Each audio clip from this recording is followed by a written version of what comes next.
Hi, everyone. Thank you for coming. I see some familiar faces there from my school. Uh, Before we start, I would just like to tell you that it was only a few days ago that they informed me that I was going to be substituting for someone who could not make it because of the travel ban, the virus scare, etc. So now, honestly, I'm super stressed because I'm ill prepared. I've prepared a few some slides, but I still lack a few. But I think we have enough to make this whole thing work. So let's do it. I will be I, will- I will be talking about early modernist architecture. So, um, just so we're on the same page, we have to go through a few interrelated words. What I'm doing is I'm putting up a slide, and then that will cue me about what I am going to talk to you about. No? So there are these three words: modern with a small m, modern with a capital M, and then there's also modernist. Now they may seem interrelated words, which they are, but they have maybe totally different meanings or significance. So modern with a small m is, in the everyday meaning of the word, it means present and recent times or things which are not remote or far, far away, antiquated, long, long time ago. That's like a Star Wars introduction, and or obsolete, outmoded, outdated. Okay? Layman's understanding of the word modern. So if you ask a non-architect why he thinks this or that building is modern, he might not know. What he probably knows is, like most of us, is that it's not old because everyone knows old. Okay? Uh, Modern is a special word. It actually refers to a historical period following, what do you think, what? Follows after what? Does anyone know? Following the medieval ages or the Middle Ages. No? The last period of which was the Gothic period. So,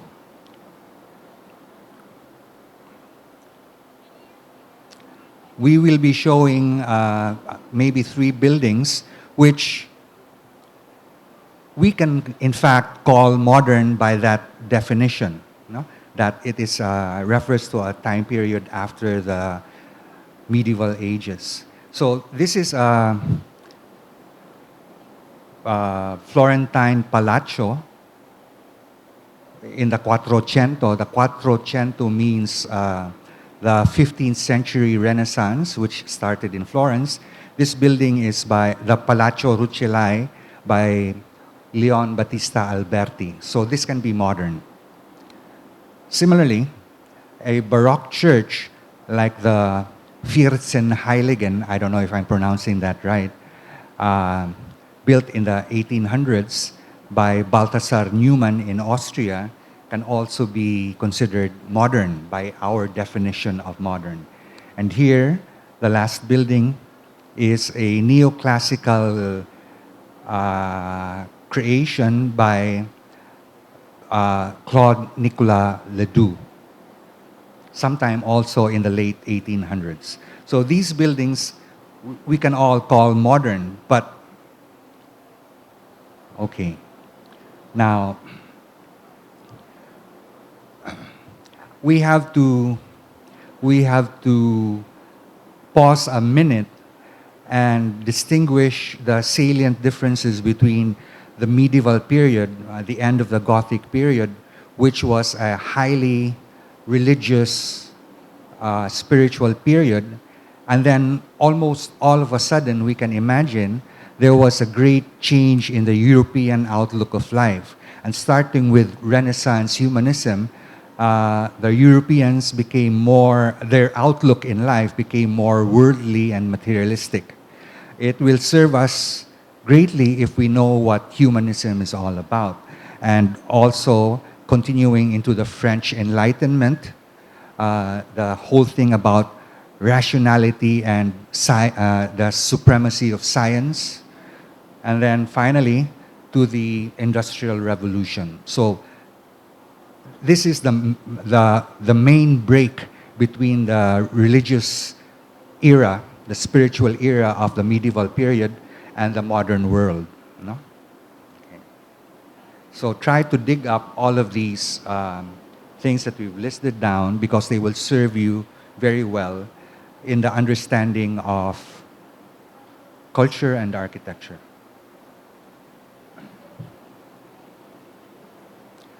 The word modernist, our last word, is very specific. So it's the contemporary art, the art of today in literature, music, etc., that deliberately rejects tradition and emphasizes the autonomy of the artist or the architect or whatever. No? So, contemporary period, meaning the period, well, this is a French word. I don't know if I'm pronouncing this correctly. It's fin de siècle, I think. Fin de siècle, French word, which in English basically translates to the end of the century. So this is where Modernism begins, specifically the close of the 19th century and the beginning of the 20th. And characteristically, the literary and artistic climate of sophistication, world weariness, and fashionable despair. Wow. Sort of like the millennials today, right? I don't know. Okay. And then the heyday, the culmination of the early modernist period is the intervening years between the First and Second World Wars. So you have from 1914 to 1945. That's how many years? That's about 31 years. No? So this is where the modernist period culminated in. Flowered. Excuse me. It's so slow. What's happening? So, at the end of the 19th century and the beginning of the 20th, Europe and maybe the rest of the world was rapidly changing. The changes were so rapid that it was bewildering to most of the Europeans. No? And then they longed for the simpler sort of life. So what is this change? Well, basically, you have new things brought about by the Industrial Revolution, by the technological and scientific revolutions of the late 19th century, which gave us the car, Henry Ford. You have the railways, which tied distant cities in a continent on a continental scale. And then you have ocean liners and even air travel, which interconnected continents together. So it was basically a very exciting time if you look at it. These things now we tend to take for granted. Also, it was the beginnings of electrification, and where Edison and Tesla invented electricity and gave us light to sort of conquer the darkness of night, extend the productive periods of the day well into the night. And then electromagnetism by people like Marconi and Bose and Hertz and all these other people, which gave us first the telephones connected by wire, and then ultimately wireless communications like telegraphy and radio. No? This all happened at the beginning of the 20th century. No? So that was the sort of change that was happening right then. Now, right after World War I, Europe was in shambles. There was massive, wide-scale destruction. By the way, this is a picture of World War II, but just to give you a picture of the destruction of war. This is the Cologne Cathedral, miraculously standing. But the point I want to make is that because of the destruction of World War I, there was this tremendous and urgent need for the European cities to rebuild. No? And that is when the architects that we are going to talk to now, ultimately, they were at the right place and at the right time, right after the destruction of the First World War. So you have these three gentlemen who history will record are the so-called founders of modernism. In most of your history classes in architectural history, there's a fourth guy, the American Frank Lloyd Wright, but Frank Lloyd Wright never was really part of the modernist movement. So you have these three people. The first is a German, Walter Gropius. And then the second is also a German, Mies van der Rohe. Gropius came from an architect of families. His father, his uncle, and maybe a grandfather were all respected architects in Berlin. No? Gropius took up just maybe 4 semesters of architecture in a university, but he sort of like dropped out. No? And here he is, one of the greatest architects of the 20th century. Mies van der Rohe never went to architectural school. He was trained as a bricklayer because his father was a traditional stonemason. No? And then the third guy is French. Well, he became a French citizen, being originally born in Switzerland. No? Is the lone French man in the group. No? So Gropius was the communicator or the educator. His contribution to modernist architecture is basically that he founded the Bauhaus School of Design, comparable in importance to the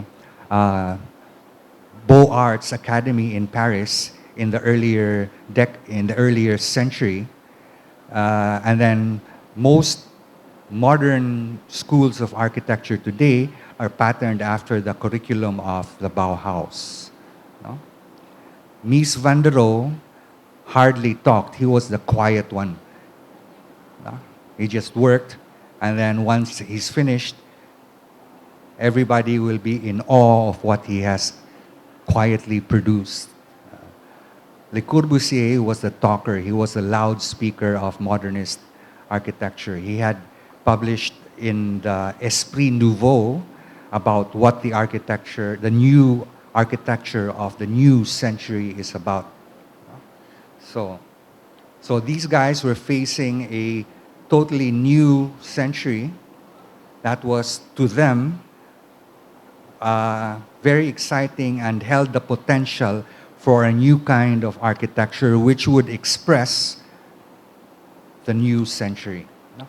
Much like the young people today, you are facing a brand new century, no? The 21st millennia, or 21st century.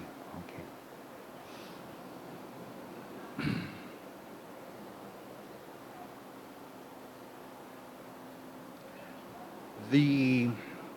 overriding characteristics of the modernist the architecture has to be these two words, functionalism and rationalism. But by no means were they formulated during the modern era. In fact, Carlo Lodoli, who was a Franciscan monk in the 17th or 18th century, talked about how in architecture, only that which is essential should be incorporated in buildings. And this is basically the central idea about functionalism. And concurrently with that idea is that ornamentation is really not necessary. No? It is a secondary or accessory to the creation of beautiful buildings. No? So that this is reflected in the current thinking of these modernist architects. And the other one is rationalism. What does rationalism mean? It means that as an architect, your design process, your decisions have to be logical and correct, no? Using your best intelligence. Most other arts, like painters, you can just dream about what you're going to do, but as an architect, you have to justify rationally the decisions that you've made in order to create this particular design. Are we getting that? Okay. So, Marc-Antoine Logier, who was a Jesuit priest, slightly younger than Carlo Lodoli. Lodoli was a Venetian.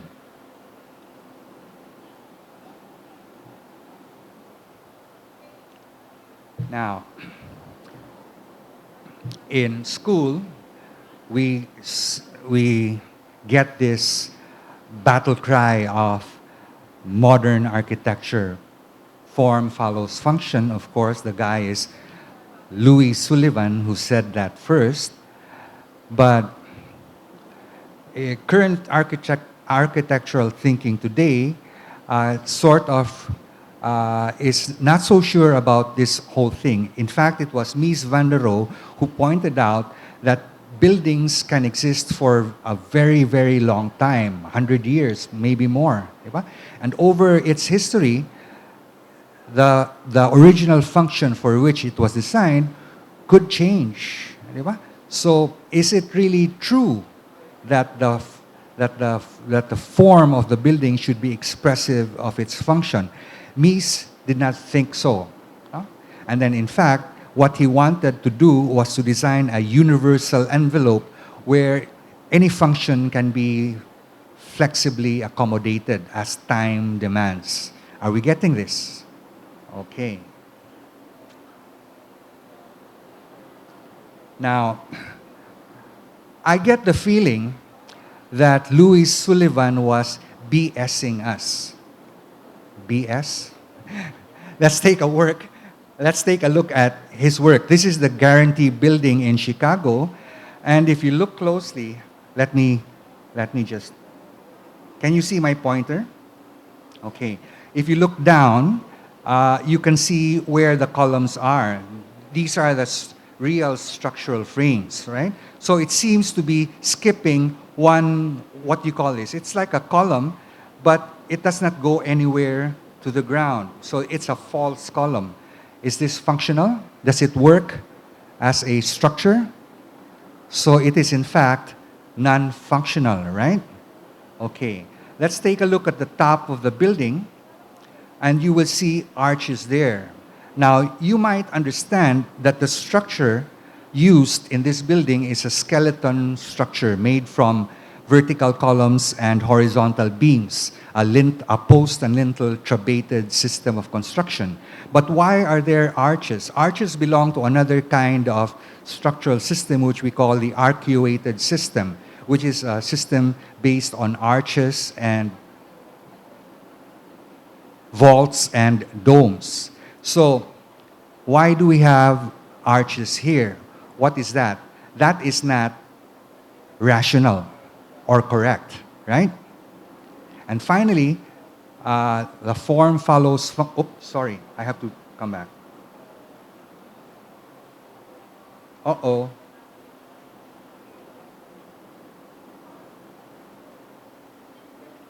Geez, sorry about that, technical. And then finally, you take a look at the cornice. It's heavily ornamented. So what's happening with his form follows function? You do away with ornamentation because it's useless. And the irony of it all is that since it's so high up, it's actually useless. No one can see it from street level. So is that functional? Certainly not. No? So what's this thing about Louis Sullivan's battle cry of modernist architecture? Well, this ornamentation could work if you have superpowers like if you can climb up a wall like Peter Parker. You know him? Spider-Man, the friendly neighborhood Spider-Man. So there is also the idea that ornamentation is unnecessary in architecture was given a sense of degeneracy, in fact, of immorality by the Viennese architect Adolf Loos in his, I don't know, the essay probably sometime in the early 1900s, 1910 perhaps, I don't remember anymore, but he wrote an essay and entitled it Ornament and Crime, which he where he equates ornament as a crime. No? So there was all of this negative talk about ornamentation. This is funny because in previous eras, a building was thought to be beautiful only if it is ornamented. A building cannot be beautiful with just the structure itself. So you have to call in somebody who specializes in beautifying buildings, and this would be the 18th and 19th century architect. That was his work. It's ironic, it's sad, because you can say that he was reduced, his role was reduced to that of being a beautician. No? He did not design the structure, an engineer can do that. All he's concerned about is architectural form, and then specifically ornamentation to beautify buildings. But that changed in the modernist era with people like Adolf Loos insisting that ornament is useless. Well, ornament really has a use, has a function. It's to make your buildings beautiful in a way, but that function is secondary and it is accessorial. It's like fashion. No, you can wear clothes, but then you feel the need that you need to accessorize. So you'll have stuff there which you don't really need, but which you feel you have to put in because you look more beautiful that way.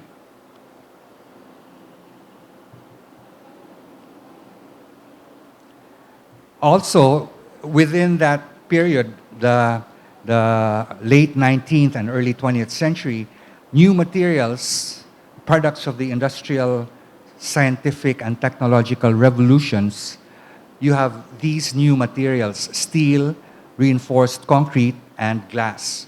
Now, why the modernist architects preferred these new materials, we will talk about as we go along.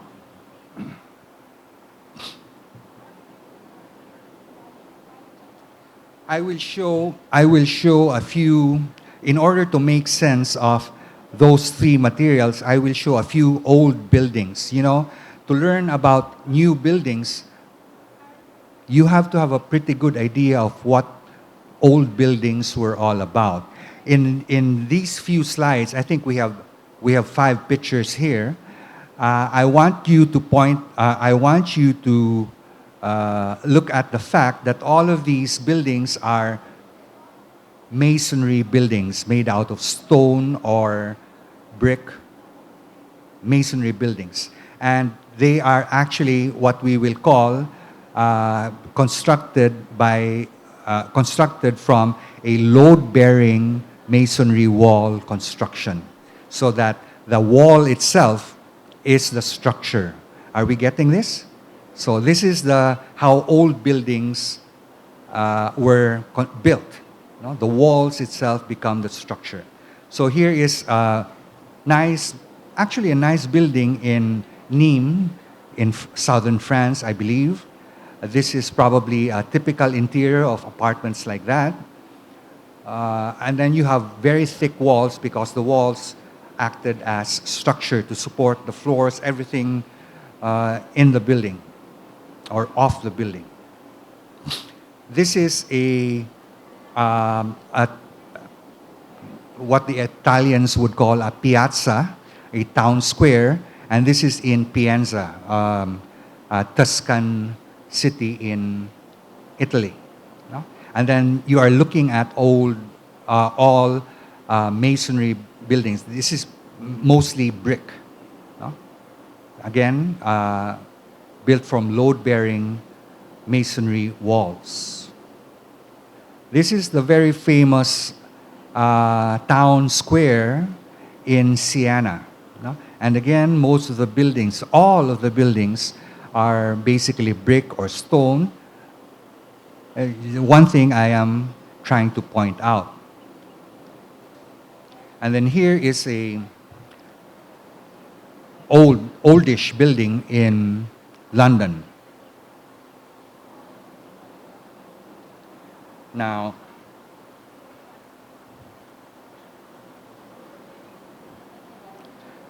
the other thing I want to point out, let me just go back again. Okay. The other thing I want to point out to you, so that we are on the same page, is that because of the structure, because this is a load-bearing masonry structure, the windows tend to be very narrow, right? So you're seeing this here. Now, to maximize the window area, they can't go wide. They have to go tall.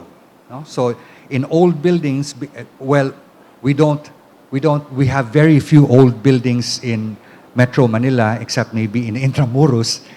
But we don't get to see a lot of these old buildings with very narrow and tall windows. But that is the reality of masonry load-bearing construction. No? So again, briefly, just to scan over that.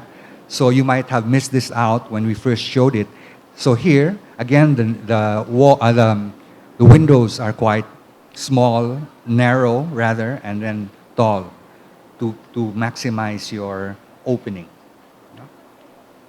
And then in Pienza, in Siena. Now, let's imagine this for a while. I have my cursor.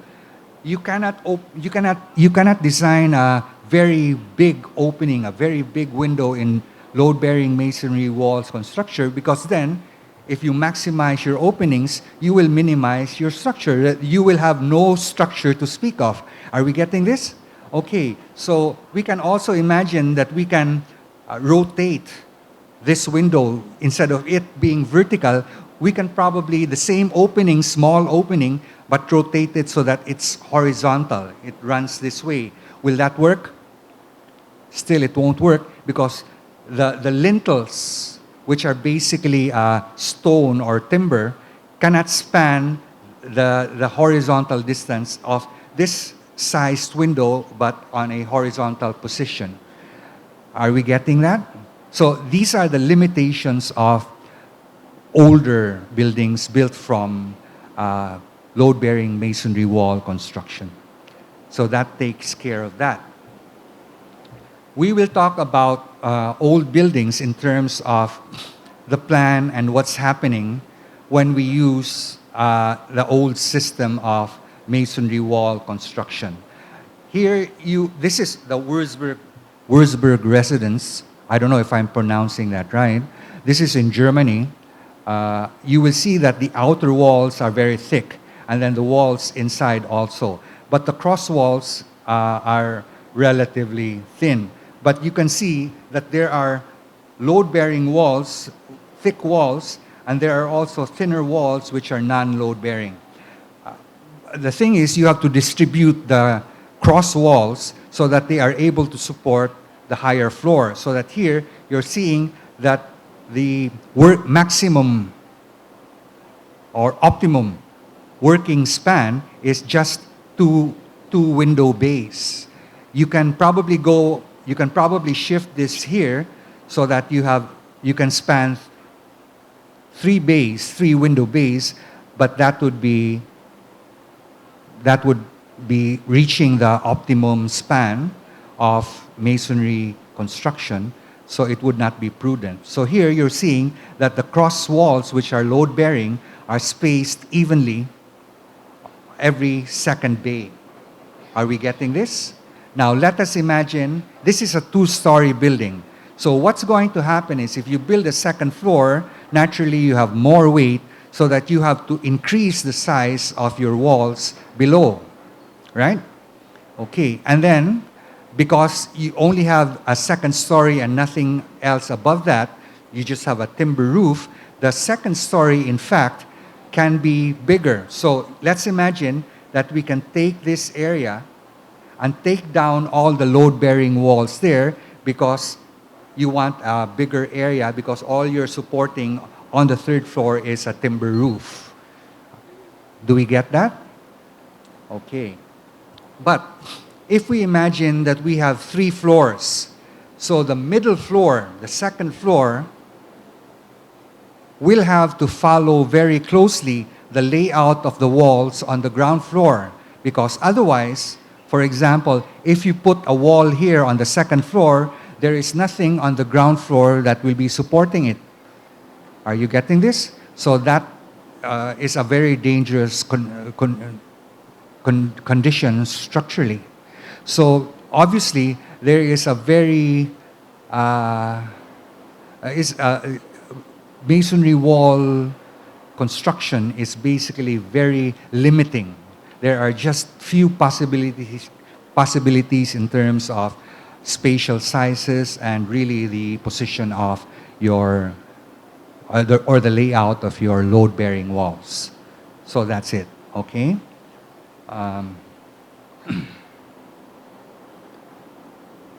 So that is probably why the modernist architects preferred steel or reinforced concrete, because these materials, these new materials, lend itself very well to skeletal structural framing system, which is the kind of system that is widely used, that was widely adopted by these architects at that time and even up to the present day.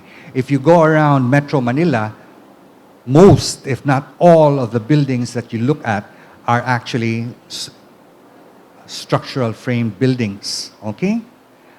And then steel and reinforced concrete seems to be very suitable for this kind of construction. So they use the structural frame where you have a system of columns and beams acting together as a unit, as one, an integrated system to resist gravity loads and the other lateral loads like wind and seismic loads, okay? So that what happens now is that if you're using a structural frame, your buildings tend to be very light. You don't need very thick, very heavy masonry walls, because now the supporting function of the building is taken over by the structural frame. Are we getting this? So that is one major characteristic of modernist and, in general, modern buildings. So by any means, the modernist architects did not invent the modern skeletal structural frame. In fact, it was during the 18th century, in the heyday of the Chicago School, where people like William Le Baron Genet, first invented or developed the structural framework because they needed tall buildings. No? So here you can see how that framework of columns and beams are able to support all of the vertical, all of the gravity, wind, and seismic loads.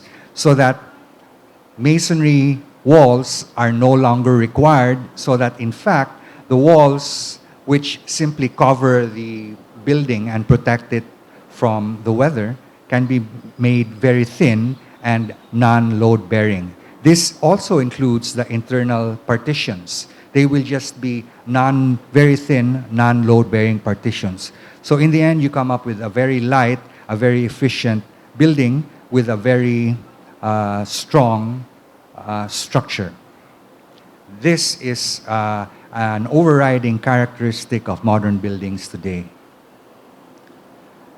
But this is the sort of idea that Le Corbusier, the Frenchman, adopted very early in his career when he was not yet famous.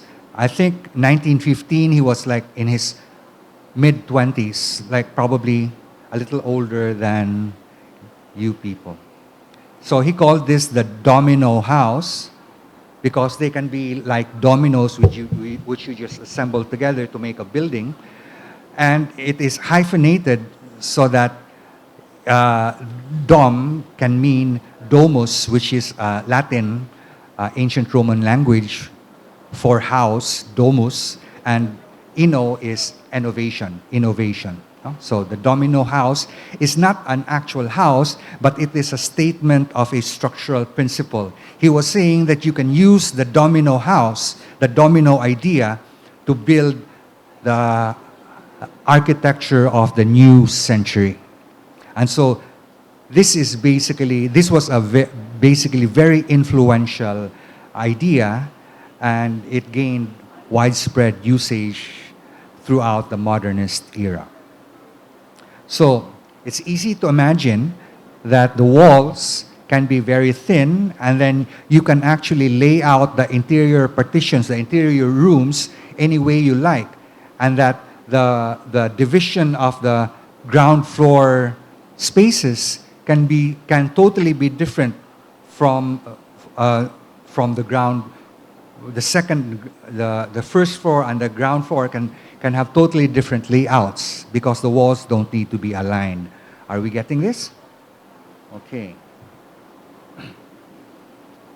Excuse me.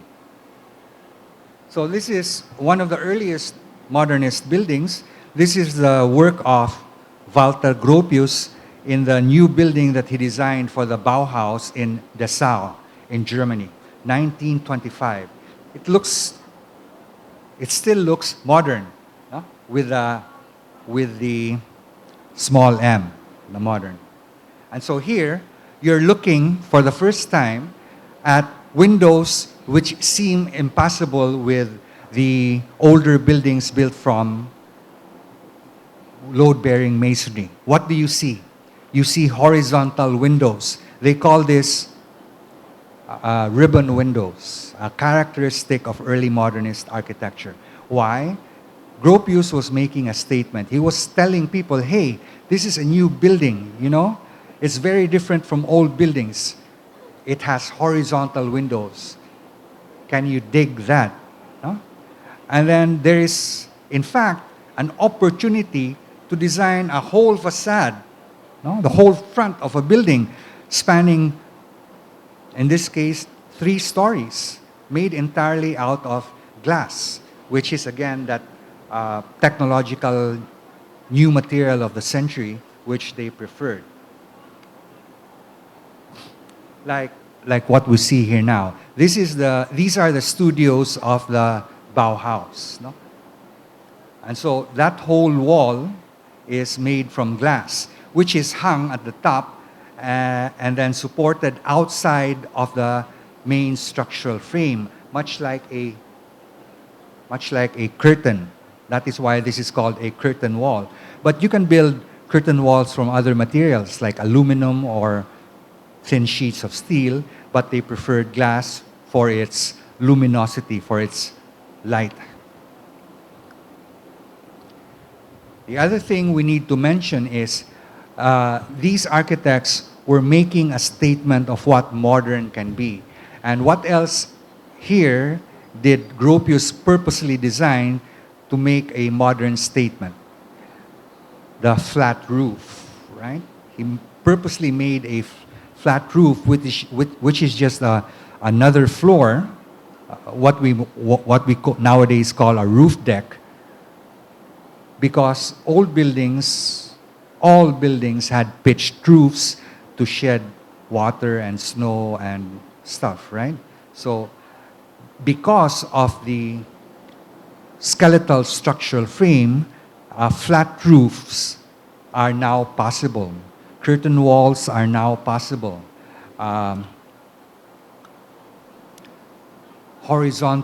Narrow horizontal windows are now possible.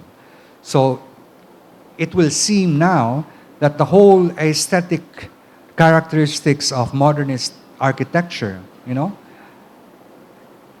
cannot have existed without the widespread use of the modern skeletal structural frame, the basis of how modernist buildings look.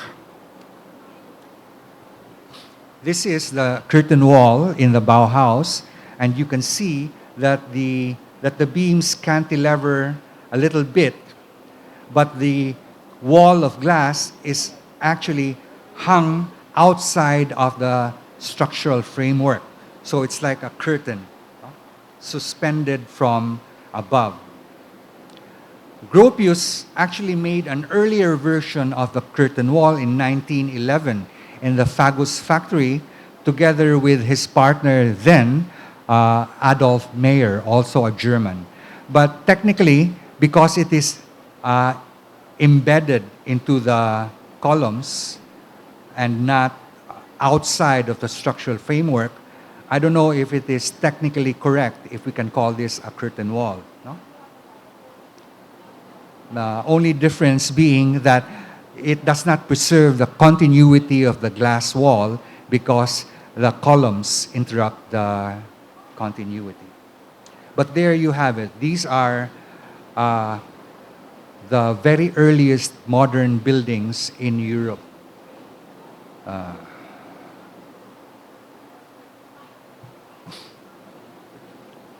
This is modernist villa, the Villa Stein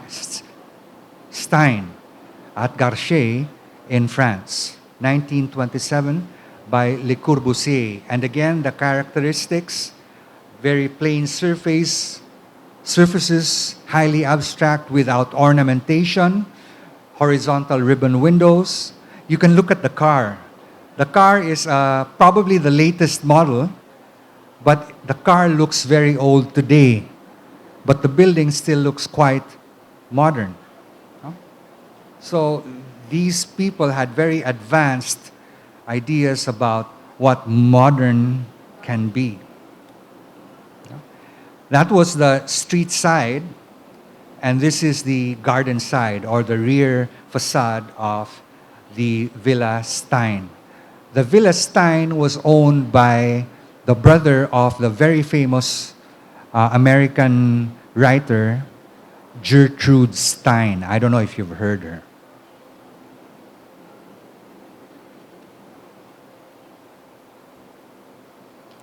And then here we are looking at another work by Le Corbusier.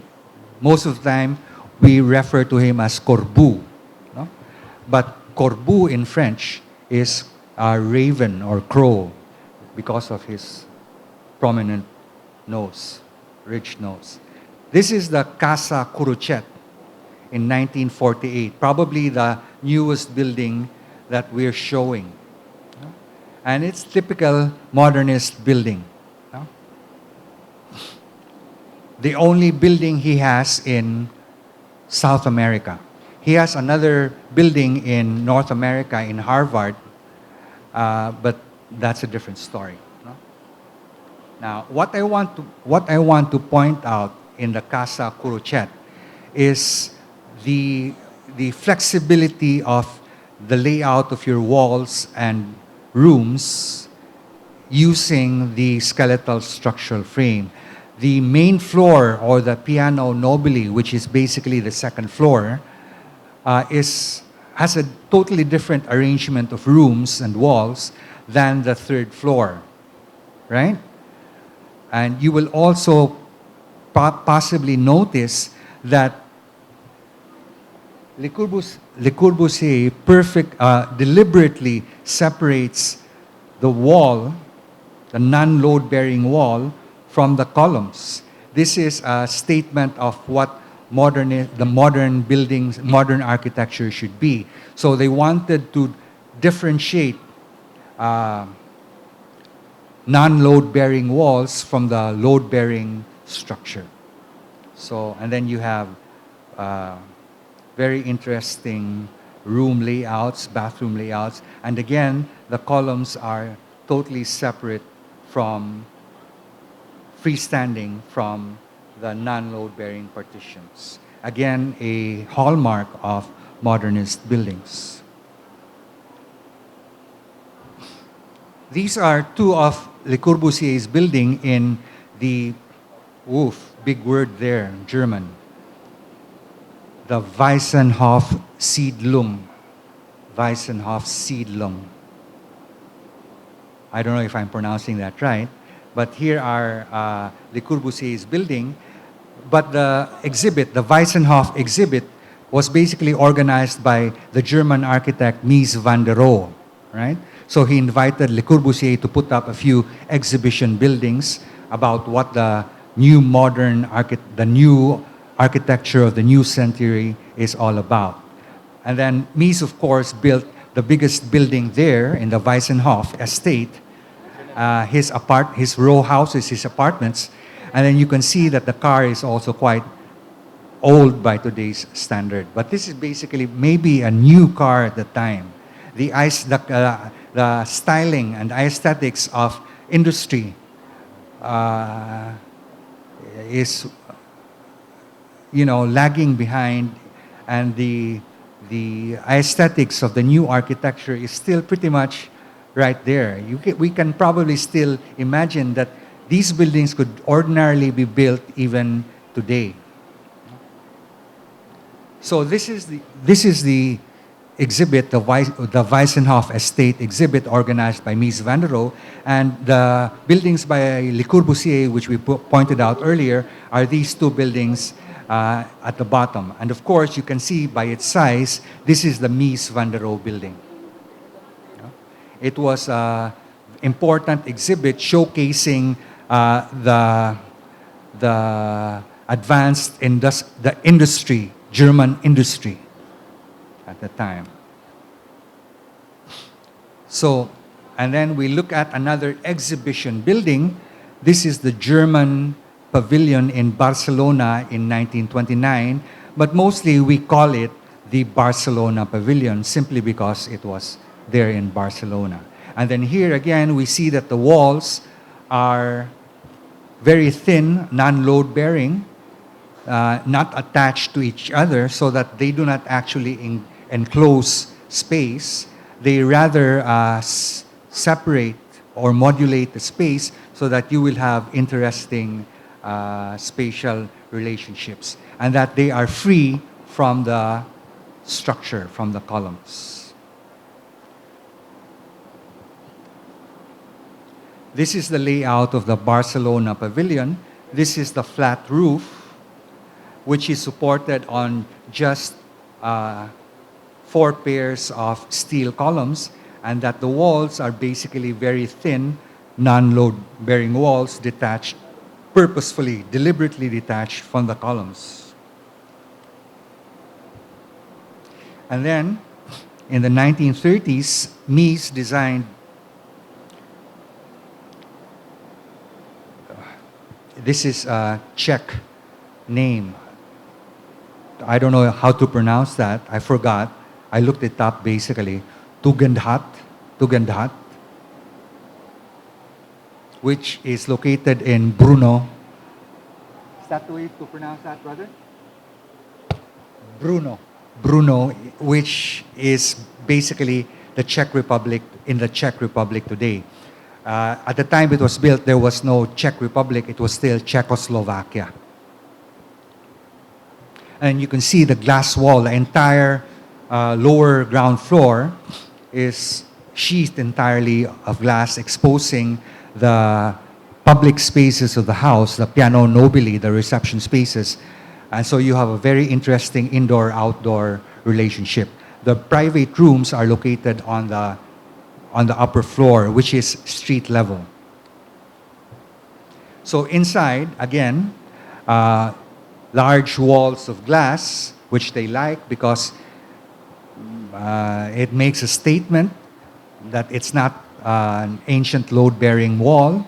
And then the walls are very thin, non-load-bearing partitions, which do not subdivide the spaces into small rooms, but rather just modulate interior space. So a characteristic of modernist architecture is that architects work very hard to make the public spaces flow together, no?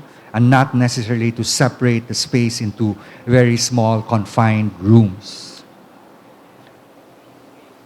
Do we have still time? How much time do we have? How much?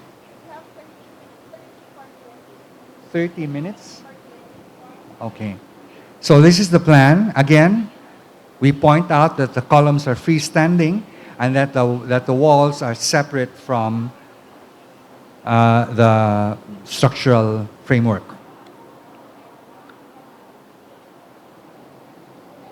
So, at the end of the day, the modernist buildings built by these architects, Gropius, Mies van der Rohe, and Le Corbusier, overall and in common have visual characteristics of lightness because of the steel or concrete frame and the absence of very heavy load-bearing masonry wall, and that buildings today seem to the architects, these architects and architects today prefer transparency. Transparency also brings about the interrelationship, the interpenetration of indoor and outdoor space, and especially in the interior, you have spatial fluidity, where spaces are purposely designed to flow into each other. I think that is the last slide. I have a few more slides which I was not able to make because of the limited time that was given me. But I think that works. I have given you maybe a very basic, very simplistic, in fact, idea of what modernist architecture is in the early 20th century, in that time period between the First and Second World Wars. Thank you very much.